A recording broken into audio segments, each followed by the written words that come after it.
Assalamualaikum. Welcome to another video. I hope you all are good. I am also fine. Alhamdulillah. Now let's get start the video. हम अपनी छुट्टियां गुजार के अपने घर वापस लाहौर आ चुके हैं और इसी तरह से बस हमारी रूटीन जो है वो स्टार्ट हो गई है। सुबह होती है, शाम होती है, ज़िंदगी यूं ही तमाम होती है कामों के साथ। यहाँ पे हम लोग इम्तियाज़ मार्केट गए थे ग्रॉसरी करने के लिए।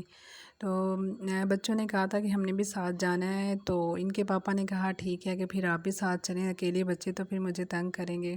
बच्चों को छुट्टियां हैं ना, तो उनका थोड़ी हैबिट भी बन गई है कि पता है उनको कि हम कहेंगे हमें वहाँ ले जाएं, वहाँ ले जाएं, तो पापा जो हैं हमें ले भी जाएंगे। तो इसलिए बच्चे जो हैं आजकल इंजॉय करते फिर रहे हैं। बस ग्रोसरी हमने कर ली थी और रात का टाइम था और फिर नेक्स्ट डे जो है मैं दही घर पर ही बनाती हूँ।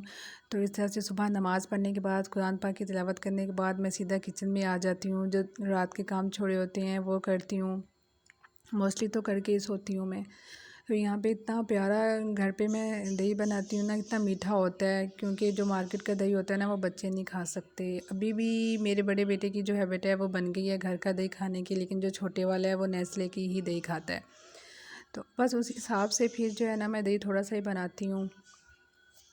और यहाँ पे मैं जो हूँ ना छिलका जो था उसको मैंने भिगो के थोड़ी देर के लिए रख दिया था। जब मैं अर्ली उठी थी तो उसी टाइम ही मैंने इसको भिगो दिया था 1 चम्मच छिलका, तो उसका पानी बना के मैं पी रही थी, क्योंकि ये स्टमक के लिए ठंडा होता है, अच्छा होता है।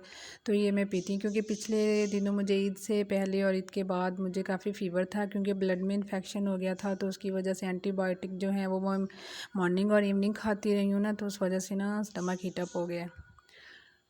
तो बस मैंने कहा जब तक नाश्ता नहीं बनता तो तब तक मैं थोड़ी सी डेट्स खा लेती हूँ, क्योंकि यही टाइम ही होता है कि छोटी मोटी चीज़ें खा लेती हूँ। अदरवाइज़ फिर सारा दिन में इतना या तो याद नहीं रहता या फिर इतना टाइम नहीं मिलता। खैर मैंने डेट्स खा ली थी और रात को मैंने क्योंकि खाना नहीं बनाया था, तो इसलिए मैंने मॉर्निंग में ना जल्दी ही खाना बना लिया था। मैं बना रही थी यहाँ पे मटन। तो मटन में मैंने यहाँ पे ना सारे मसाले डाल दिए थे, लहसुन, अदरक, प्याज, टमाटर, कुकिंग ऑयल और जो खुश्क मसाले थे। क्योंकि आजकल सुरख मिर्च बंद है हमारे घर में, तो मैं काली मिर्च यूज़ करती हूँ, नमक, काली मिर्च, खुश्क धनिया पाउडर और ज़ीरा पाउडर और एक बड़ी इलायची और गरम मसाला 1 टीस्पून। ये चीज़ें डाल के ना मैंने इसको तकरीबन 3 कप पानी डाल दिया था और इसको प्रेशर लगा दिया था मैंने। अगर मटन होता है ना तो मैं इसको 15 मिनट का प्रेशर लगाती हूँ, अगर ये बीफ का हो तो फिर इसको 22 मिनट का प्रेशर लगाती हूँ। और पानी की क्वांटिटी इतनी ही रखती हूँ, 3 कप ही रखती हूँ, कम नहीं मैं डालती, क्योंकि ये होता है ना कि जल ना जाए, मैं ज़्यादा पानी ही डालती हूँ। कोई बात नहीं, अगर प्रेशर खोलने के बाद पानी थोड़ा हो तो वो मैं खुश्क कर लेती हूँ। तो बहुत इजी और बहुत जल्दी बन जाता है ये। अच्छा, मेरे जहेज़ में जो प्रेशर कुकर था ना वो मेरी शादी के 1 महीने बाद ही फट गया था, तो ख़राब हो गया था। उसके बाद मैंने तकरीबन 1-2 साल तो बग़ैर प्रेशर कुकर के कुकिंग की है। बहुत मुश्किल होती थी गर्मियों में, जब मुझे गोश्त पकाना होता था ना तो 2-2 घंटे चूल्हा चलता रहता था और ऐसे पूरा घर गर्म हो जाता था। और उसके बाद बस मैंने किसी तरह अपने हस्बैंड को राज़ी कर लिया कि मुझे प्रेशर कुकर चाहिए। तो बस मैंने फिर अम्मी मार्केट जा रही थी तो मैंने अम्मी से मंगवा लिया था, शालमी से उन्होंने कुछ बर्तन लेने थे, तो मैंने फिर अपने लिए प्रेशर कुकर भी मंगवा लिया था। तो तब से बस मेरी ज़िंदगी जो है ना बहुत आसान हो गई। और प्रेशर कुकर के बगैर जो है ना तो मैं ये दालें हो गई या बड़ा गोश्त, छोटा गोश्त तो बहुत मुश्किल लगता है। खैर मैं तो काफ़ी सारी चीज़ें जो है ना प्रेशर कुकर में ही बनाती हूँ, बहुत ईजी हो जाता है, बहुत जल्दी खाना बन जाता है। और यहाँ पे मैंने इसमें 2 चम्मच दही भी शामिल कर दिया था। बाकी दही मैंने रख लिया था कि जब मैं भूनूंगी ना तो उस टाइम उसमें शामिल करूँगी, क्योंकि मटन जो होता है ना उसमें वो गर्म भी होता है और उसकी कुछ स्मेल भी होती है, तो दोनों पर्पज़ के लिए फिर दही का यूज़ होता है इसमें, तो मैं दही ज़रूर डालती हूँ। दही भी यहाँ पे मैंने 2 चम्मच शामिल कर दी थी और इसके बाद मैंने इसको प्रेशर लगा दिया था 15 मिनट के लिए। और यहाँ पे 15 मिनट पूरे हो गए थे और मैंने प्रेशर खोल लिया था और थोड़ा सा पानी था जो मैंने फ्लेम तेज़ करके ना खुश्क कर लिया था। बहुत अच्छे से मैंने इसको दही डाल के भून लिया था। बहुत अच्छा कलर आया था इसका और देखने में बहुत यम्मी लग रहा था ये। मैंने उसको टेस्ट किया था, इसका टेस्ट बहुत अच्छा था।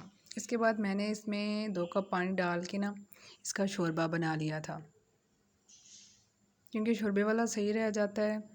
वो ज़्यादा तंग नहीं करता। अगर इस तरह से इसकी भुजिया खाई जाए ना, इसको भून कर खाया जाए ना गोश्त को, तो वो फिर स्टमक के लिए सही नहीं होता।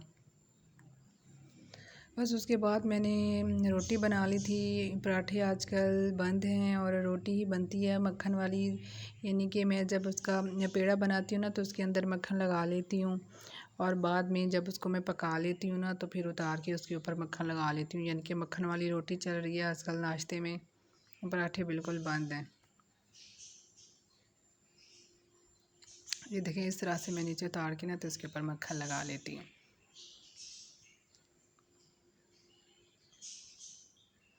तो इस तरह से ये बहुत सॉफ्ट रोटी बनती है, और ये मिक्स आटे की रोटी मुझे अच्छी लगती है। अदरवाइज़ जो खालिस गंदम की रोटी होती है ना, उसकी हैबिट ही ख़त्म हो गई है, वो रोटी मुझे अच्छी नहीं लगती।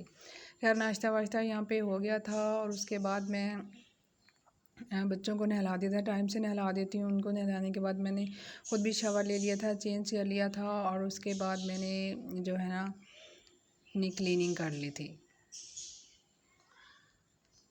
क्लीनिंग का ये है कि मैं फाइनली मेरा जो है ना न्यू मॉप है वो आ चुका है, और मैं फ़िनाइल की मॉपिंग करती हूँ।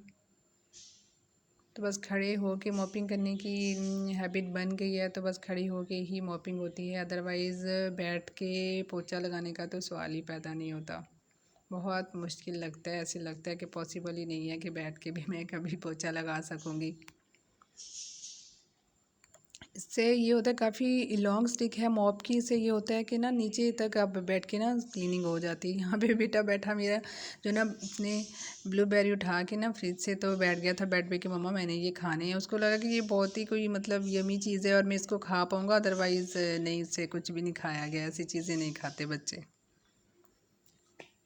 तो बस यहाँ पे मैंने जो है ना अपने दोनों रूम्स की मॉपिंग कंप्लीट कर ली थी। तो फ़िनाइल से बहुत ही प्यारी भीनी भीनी सी खुशबू आ रही थी। तो क्योंकि अर्ली मॉर्निंग मैंने वॉशिंग की थी, तो इसलिए मैंने ना कपड़े अपने उतार लिए थे, ड्राई हो चुके थे। आजकल गर्मी इतनी ज़्यादा है कि कपड़े जल्दी ड्राई हो जाते हैं, तो मैंने इनको उतार लिया था, और उसके बाद मैंने इनको हैंगर से सेपरेट कर लिया था। क्योंकि मैं जब लाहौर से आई थी ना, तो मैंने मतलब काफ़ी दिन बाद, 3-4 दिन बाद ही वॉशिंग की थी। आते ही वॉशिंग नहीं की थी, क्योंकि मैंने अपने सारे कपड़े जो थे ना वो मैं अम्मी के घर वॉश करके आई थी, और मेरे आने से पहले नवीद ने भी अपने सारे कपड़े जो है ना वो वॉश किए हुए थे। मतलब वाशिंग मशीन उन्होंने एक दिन लगाई थी और अपने कपड़े वॉश कर लिए थे, और मैंने इस तरह से कपड़े ना अपने सारे हैंगर से जो थे वो सेपरेट कर लिए थे कि मैं इनको ना अच्छे से इनकी तह लगाऊंगी। अपनी और नवीद के कपड़ों की तह लगा ली थी मैंने। बच्चों के कपड़े रह गए थे, और बच्चों के जो शलवार कमीज़ थे वो मैंने तह नहीं लगाए थे, क्योंकि मैंने उनके ना प्रेस करना था, फिर मैंने उनको तह लगाना था। खैर, शाम हो गई थी, और फिर बच्चों ने फरमाइश की थी कि मम्मा केचप फ्राइज़ खाने हैं, और मैंने फिर कहा कि मैं चलें, शाम में रोटी नहीं खाऊंगी। सुबह भी रोटी खाई, दोपहर में भी, तो शाम में चलें, कुछ डिफरेंट हो जाएगा। तो मैंने अपने लिए वाइट सवैयाँ जो थी मैदे की बनी होती है वो बॉयल कर ली थी, क्योंकि मैंने इनके ऊपर दूध और शक्कर डाल के खानी थी। अच्छा, यहाँ पे मैंने ना एक नया एक्सपीरियंस किया था फ़्राइज़ के साथ, कि मैंने फ़्राइज़ के ऊपर मैदा भी छिड़क दिया था, और के ऊपर मैंने थोड़ा सा राइस पाउडर जो था वो भी छिड़क दिया था। तो हुआ ये था कि राइस पाउडर जो था ना वो जल्दी ब्राउन हो गया था, और कुछ फ़्राइज़ मेरे राइस पाउडर की वजह से ऊपर से जल भी गए थे। वो इतने जले तो नहीं थे, लेकिन वो देखने में, क्योंकि उनके ऊपर से जो राइस पाउडर था ना वो ज़्यादा ब्राउन हो गया था, तो ऐसे लग रहा था जैसे जल गए हैं। खैर, ये मेरा बैड एक्सपीरियंस रहा। यहाँ पे सवैयाँ बॉयल हो चुकी थी। इसी के साथ मुझे दीजिए इजाज़त। अल्लाह हाफ़िज़। अपना बहुत ज़्यादा ख्याल रखिएगा, और अगर मेरे चैनल पे नए हैं तो चैनल को सब्सक्राइब कर दीजिएगा। वीडियो अच्छी लगे तो लाइक कमेंट ज़रूर कीजिएगा। अल्लाह हाफ़िज़। Take care.